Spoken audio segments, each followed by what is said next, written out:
एक पिता की इमोशनल कहानी। साहिल बड़बड़ाते हुए घर से गुस्से में निकल आया और बस स्टैंड की तरफ आगे बढ़ने लगा। वह मन ही मन बड़बड़ा रहा था, पता नहीं कितने पैसे छुपा कर रखे हैं, लेकिन मेरे लिए एक बाइक नहीं ले सकते। अब मैं यहाँ से चला जाऊँगा और तब तक वापस नहीं आऊँगा जब तक मैं खुद के पैसों से बाइक नहीं खरीद लेता।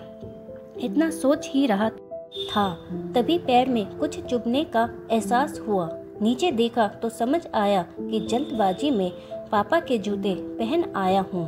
उन जूतों में कील उभरी हुई थी जो पैर में बार बार घाव किए जा रही थी, लेकिन उस समय गुस्सा अधिक था। वह बड़बड़ाते हुए आगे बढ़ गया। साहिल को याद आया कि मैं पापा का पर्स भी साथ ले आया हूँ।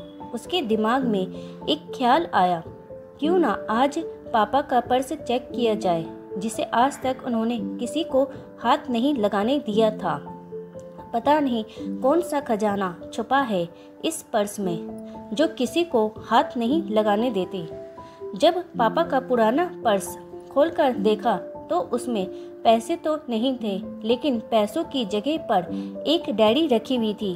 तब साहिल ने सोचा, ओह, तो ये खजाना छुपा रखा है।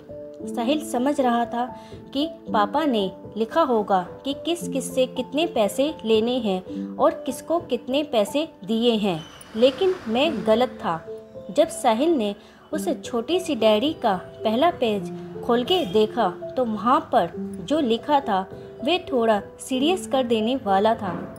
डायरी में जो लिखा था उसे पढ़ने के बाद चेहरे पर जो एक्सप्रेशन थे वह गायब हो चुके थे, क्योंकि डायरी में वैसा कुछ नहीं था जैसा वह सोच रहा था।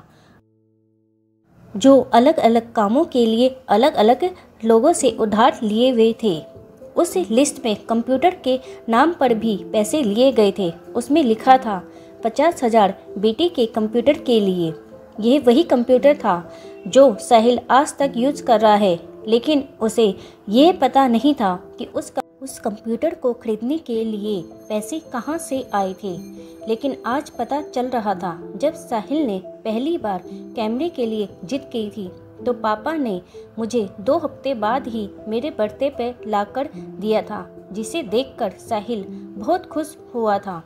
और मुझे खुश देखकर मुझसे कहीं ज़्यादा अगर कोई खुश था तो वह थे पापा।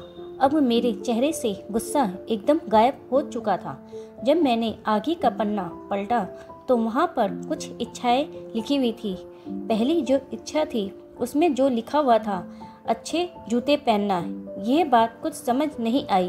तभी साहिल के पाँव अचानक सड़क पर भरे हुए पानी पर जा पड़ा और तभी पाँव में कुछ गीलापन होने का एहसास हुआ।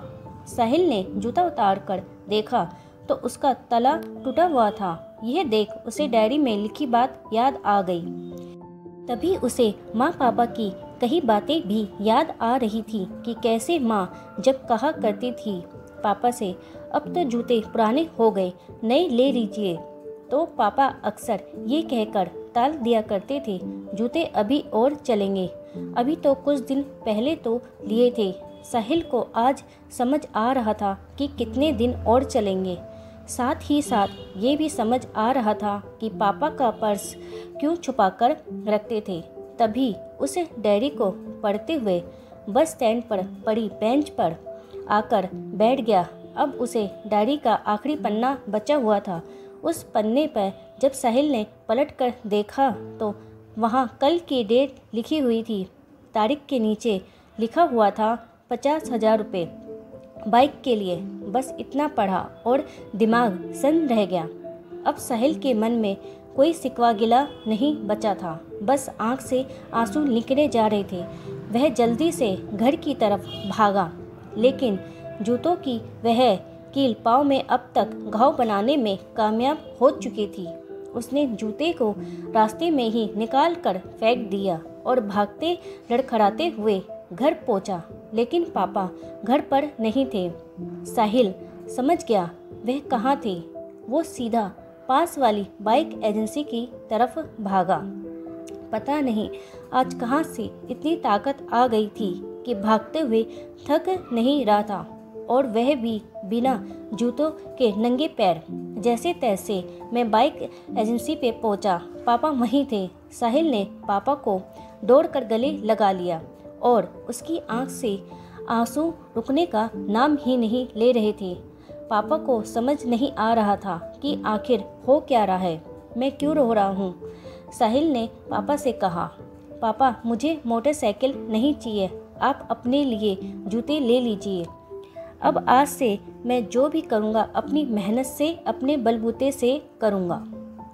दोस्तों, पिता ऐसे ही होते हैं जो अपने बच्चों से उन्हें बिना जताए छिपकर प्यार करते हैं। खुद की इच्छाओं को मारकर बच्चों के लिए सपने देखते हैं और उनकी खुशी में ही खुश हो जाते हैं। वीडियो पसंद आए तो कमेंट में बताएं। साथ ही वीडियो को लाइक और शेयर करें।